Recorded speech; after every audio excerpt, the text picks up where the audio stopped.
ప్రభునామానికే మహిమ కలుగునుగాక. కూడి వచ్చిన మీ అందరికీ, కర్మల ఆత్మీయ సహవాస సంఘ విశ్వాసులందరికీ మన ప్రభువును ఆయన ప్రియ కుమారుడునైన యేసుక్రీస్తు వారి శ్రేష్టమైన నామలో శుభములు మరియు అందరికీ వందనాలండి. విలాప వాక్యములు 5వ అధ్యాయాన్ని మనం ధ్యానం చేసుకుంటున్నాం. విలాప వాక్యములు 5వ అధ్యాయం. ఇందులో ప్రాముఖ్యంగా మనం చూడదగ్గ ముఖ్యాంశం ఏంటంటే ఇర్మియా విజ్ఞాపన మనం చూస్తాం. ఈ అధ్యాయంలో ఇప్పటివరకు 13 వచనాలు మనం ధ్యానం చేసుకున్నాం. 14వ వచనాన్ని చదువుతాం. పెద్దలు గుమ్మముల యొద్ద కూడుట మానిరి, యవ్వనులు సంగీతము మానిరి. పెద్దలు గుమ్మముల యొద్ద కూడుట మానిరి, యవనస్తులు సంగీతము మానిరి. కారణం, వారు చెరలోనికి వెళ్ళిపోవడమే. వారు చెరలోనికి వెళ్ళిపోవడం. ఇశ్రాయేలు పెద్దలు యెరూషలేము పట్టణం యొక్క క్షేమం కొరకు, ఆ క్షేమం కొరకైనటువంటి సమాలోచన కొరకు వారు కూడుకునేవారు పట్టణంలో. అది జరగడం లేదు. కారణం, వారు చెరలోనికి వెళ్ళిపోయారు. పట్టణ క్షేమం కొరకు సమాలోచన చేయాలనేటువంటి ఆలోచన వారికి ఆ వేదిక లేదన్నమాట. మరి నాడు సంఘం క్రీస్తు తన స్వరక్తమిచ్చి సంపాదించారు. సంఘాన్ని పెద్దల చేతికి ప్రభు అప్పగించారు. అపోస్తలులు సంఘాన్ని స్థాపించారు. అపోస్తలులు, ప్రవక్తలు సంఘాన్ని ప్రారంభించారు. అపోస్తలుల తర్వాత పెద్దలకు సంఘ బాధ్యతను అప్పగించారు. ఆనాటి కాలంలో సంఘము క్షేమాభివృద్ధి కొరకు అనేకమైనటువంటి సమాలోచన కూడికలు జరిగాయి. అపోస్తల కార్యంలో 15వ అధ్యాయంలోకి వస్తే ఒక సమస్య వచ్చింది వాళ్ళకి. సమస్య, అన్యజనులు క్రీస్తును రక్షకుడిగా దేవుడిగా అంగీకరించారు. అన్యజనులలో కూడా సంఘం ప్రారంభించబడింది. యూదులలో చాలామంది క్రీస్తును రక్షకుడిగా దేవుడిగా అంగీకరించారు.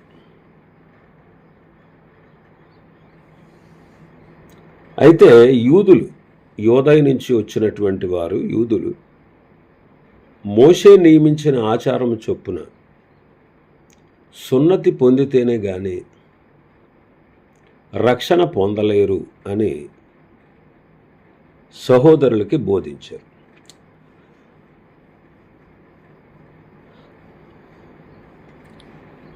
పౌలు, బర్నబాలకు వారితో విశేషమైన వాదం కలిగింది, తర్కం కలిగింది. ఈ వాదం విషయమై పౌలు, బర్నబా మరికొంతమంది యెరూషలేమునకు, అపోస్తలుల యొద్దకు, పెద్దల యొద్దకు వెళ్ళాలని నిశ్చయం చేసుకున్నారు. కాబట్టి వారు యెరూషలేముకు వచ్చారు. యెరూషలేముకు వచ్చినప్పుడు సంఘం, అపోస్తలులు, పెద్దలు వారిని చేర్చుకున్నారు. అప్పుడు పౌలు, బర్నబాలు ప్రభు వారికి తోడై ఉండి చేసినవన్నీ కూడా వారు వివరించారు. పరిచయుల తెగలో ఉన్నటువంటి విశ్వాసులైన కొందరు లేచి అన్యజనులకు కూడా సున్నతి చేయించాలి. మోషే ధర్మశాస్త్రాన్ని వారు కూడా గైకోవాలి అని వారికి ఆజ్ఞాపించాలని చెప్పారు. అప్పుడు అపోస్తలులు, పెద్దలు ఈ సంగతిని గురించి ఆలోచించడానికి సమాజంగా కూడి వచ్చారు.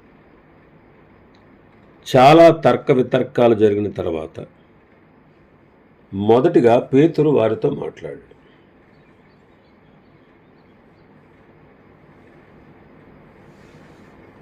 పేతురు మాట్లాడాడు 7వ వచనం నుంచి 11వ వచనం వరకు. అపోస్తలుల కార్యములు 15వ అధ్యాయం 7 నుంచి 11 వరకు మొదటిగా పేతురు మాట్లాడారు.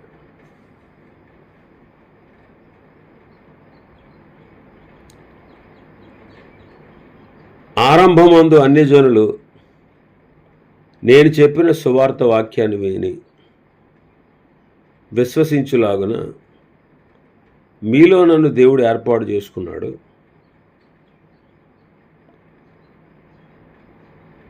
హృదయాలను ఎరిగిన దేవుడే మనకు అనుగ్రహించినట్టుగానే వారికిని పరిశుద్ధాత్మను అనుగ్రహించి వారిని గూర్చి సాక్ష్యం ఇచ్చాడు.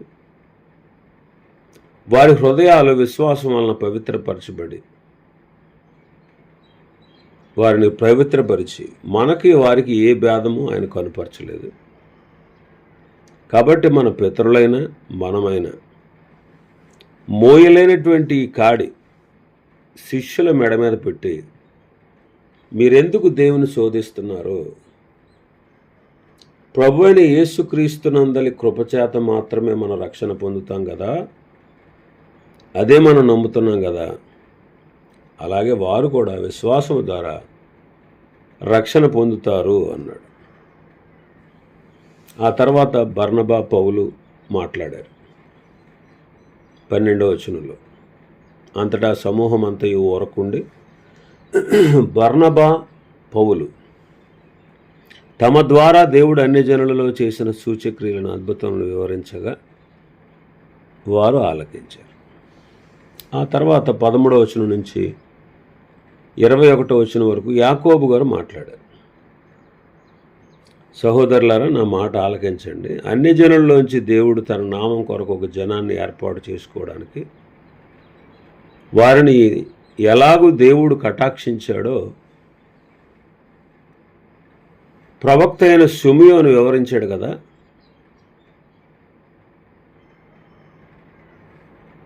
ఆయన చెప్పినట్టుగా మనుషులలో కడమవారును నా నామం ఎవరికి పెట్టబడినో ఆ సమస్తమైన అన్ని జనులను ప్రభువును వెదకనట్లు పడిపోయిన దావీదు గుడారాన్ని తిరిగి కడతాను, దాన్ని పాడే వాటిని తిరిగి దాన్ని కట్టి నిలబెడతానని దేవుడు అనాది కాలం నుంచి సంగతులు బయలుపరిచాడు. కాబట్టి అన్ని జనుల్లో నుండి దేవుని వైపు తిరుగుచున్న వారిని మనం కష్టపెట్టొద్దు. వాళ్ళు విగ్రహ సంబంధమైన అపవిత్రత విషయంలో, జారత్వం విషయంలో, గొంతు పిసికి చంపిన దాని విషయంలో, రక్తం విషయంలో ఇవి వదిలేయండి. మీరు విగ్రహ సంబంధమైన అపవిత్రతను దరిచేరనివ్వకండి, జారత్వం లేకుండా చూసుకోండి, గొంతు పిసికి చంపిందని తినకండి, రక్తాన్ని తినకండి. ఇలాగా ఈ విషయాలే వాళ్ళకి రాసి పంపాలి. అది నా అభిప్రాయం అని చెప్పాడు.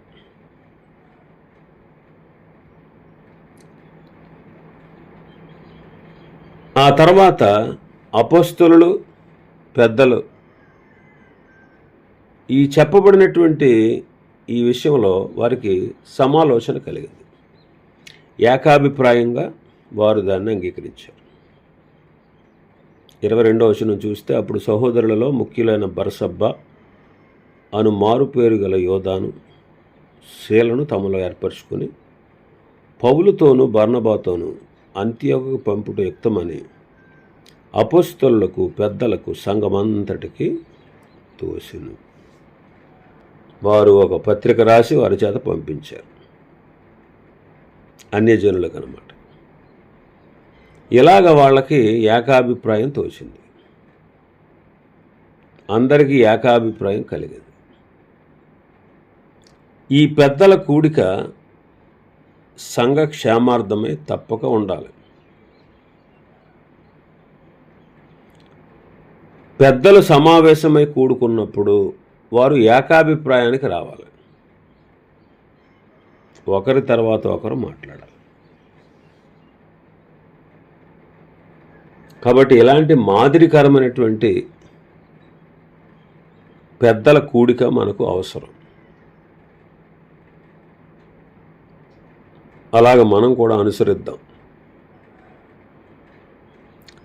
ఇక్కడ యెరూషలేము క్షేమం కొరకే పెద్దలందరూ కూడుకుని ఆలోచన చేసేవారు. కానీ ఇప్పుడు జరగట్లేదు. కారణం ఏంటంటే వాళ్ళు చెరలో ఉన్నారు.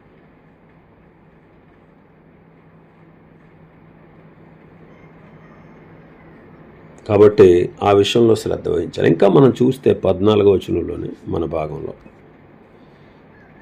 బి పార్ట్ చూస్తే యవ్వనులు సంగీతము మానిరి. పెద్దలేమో గుమ్మముల వద్ద కూడుట మానారు. కారణం వారు బబులోను చెరలోనికి వెళ్ళిపోయారు. యవ్వనస్తులు సంగీతాన్ని మానేశారు.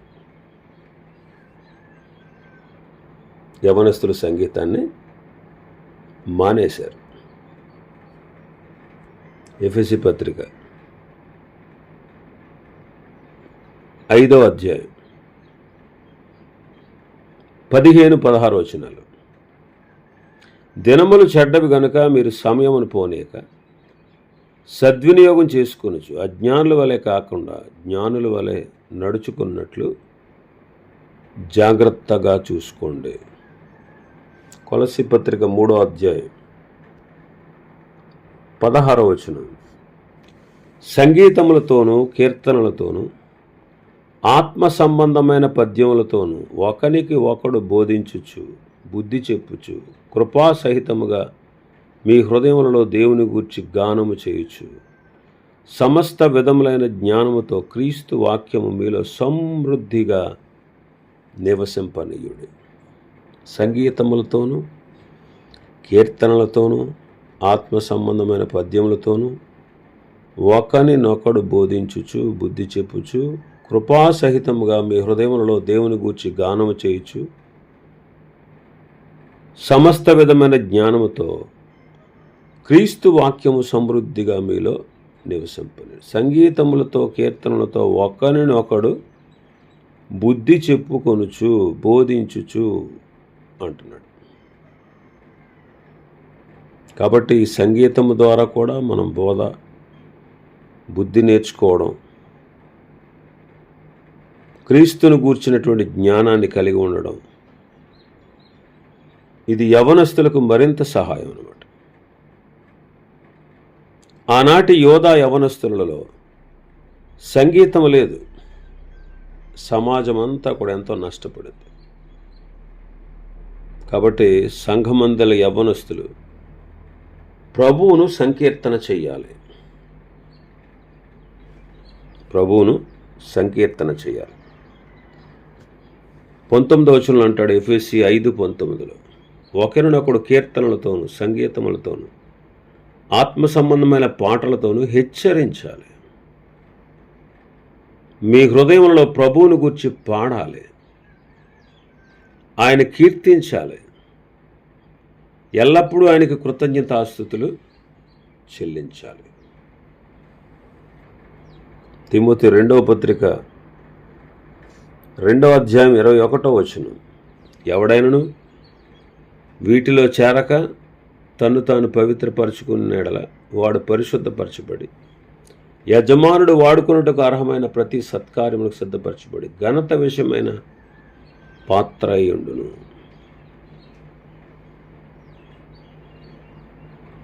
అందుకే 22వ వచనంలో అంటాడు, నీ యవ్వనేచ్ఛల నుండి నీవు పారిపోము. పవిత్ర హృదయాలు కలివారు ప్రభువునకు ప్రార్థన చేసేవారితో కూడా నీవు నీతిని, విశ్వాసాన్ని, ప్రేమను, సమాధానాన్ని వెంటాడము అంటాడు. ఇంకా మన భాగంలోకి వస్తే 15వ వచనం.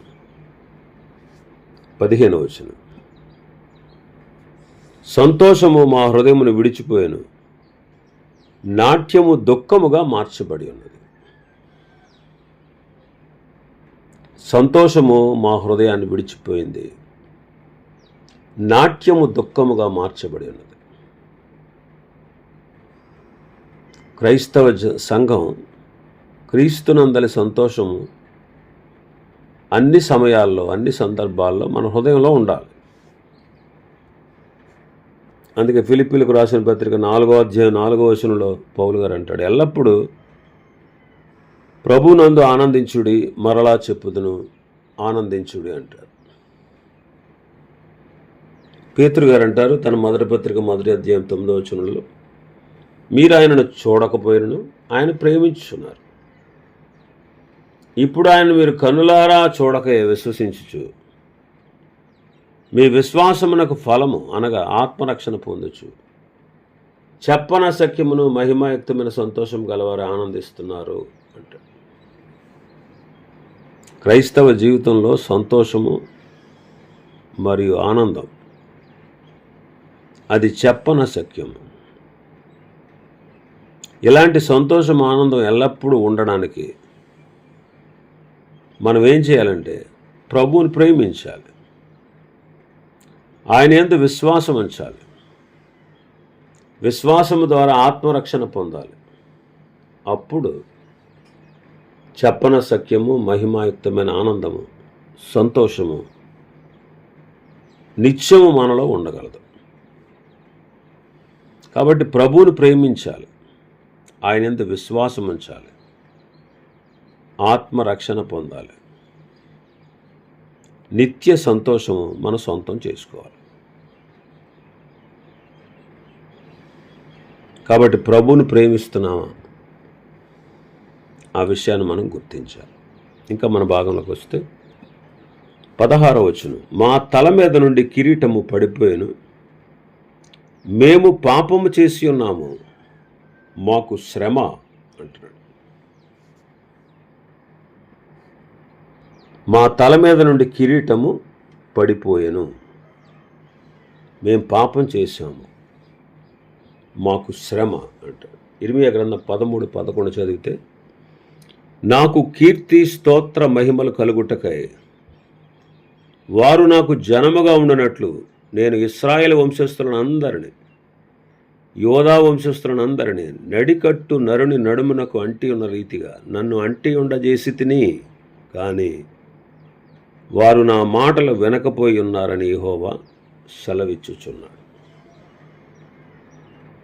ఇశ్రాయేలు దేవునికి కీర్తిని తీసుకురావాలి, ఆయనకు స్తోత్రములు చెల్లించాలి, ఆయనకు మహిమ కలగజేయాలి. అందుకు దేవుడు వారిని తన జనముగా ఏర్పాటు చేసుకున్నాడు. దేవుడే వారి కీర్తి, స్తోత్రం, మహిమ వారికి కిరీటంగా ధరింపజేశాడు. కానీ వాళ్ళు పాపం చేసిన కారణాన్ని బట్టి,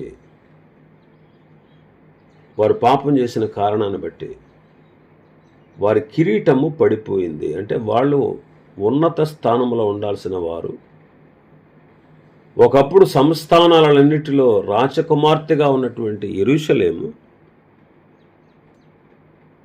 ఇప్పుడు పన్ను చెల్లించినది అయిపోయింది.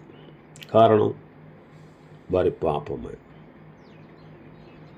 మరి మనం దేవునికి కీర్తి కలగజేయాలి, స్తోత్రము చెల్లించాలి, మహిమను తేవాలి. అందుకొరకే దేవుడు మనల్ని ఏర్పాటు చేసుకున్నాడు. మరి ఆయనకు మహిమ తెచ్చేవారుగా, ఆయన కీర్తించేవారుగా, ఆయనకు స్తోత్రము చెల్లించేవారుగా ఉంటున్నామా? లేదా మనం చేసిన పాప కార్యాలను బట్టి దేవుని నామం దూషించబడుతుందా? ఆ విషయాన్ని మనం గుర్తించాలి.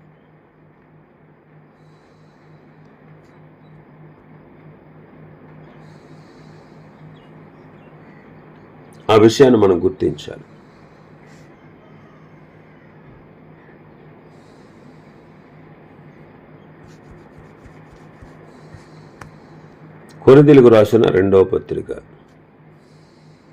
3వ అధ్యాయం 18వ వచనం. మనమందరమును ముసుగులేని ముఖముతో ప్రభు యొక్క మహిమను అద్దము వలె ప్రతిఫలింపచేయచ్చు, మహిమ నుండి అధిక మహిమను పొందొచ్చు. ప్రభువుకు ఆత్మచేత ఆ పోలికగానే మార్చబడుచున్నాము. ప్రభు యొక్క మహిమను అద్దము వలె మనం ప్రతిఫలింపచేయాలి. మనమందరము దేవునికి మహిమ తేవాలి. దేవుని మనం గణపరచవలసిన వారంగా ఉండాలి. మరి ఎందుకు వాళ్ళు దేవునికి మహిమ తేలేకపోయారు? ఎందుకు వారు మహిమగా ఉండలేకపోయారు అంటే దానికి గల కారణం వారి పాపమే అని దేవుని వాక్యం సెలవిస్తాం.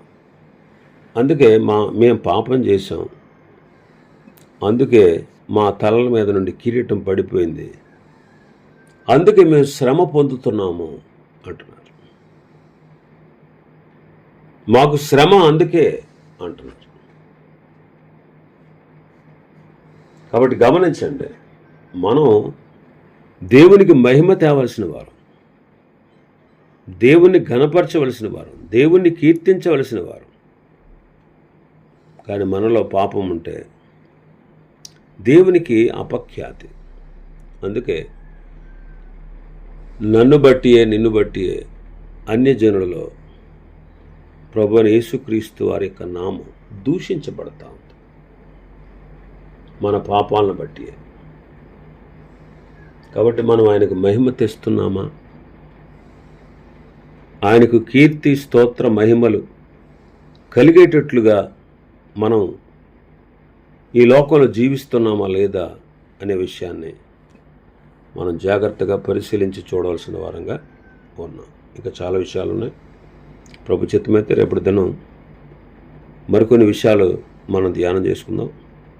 దేవుడి వర్తమాన వాక్యాన్ని మన వినికిడిలో ఆశీర్వదించును గాక. ఆమేన్. ప్రార్థన చేసుకుందామండి.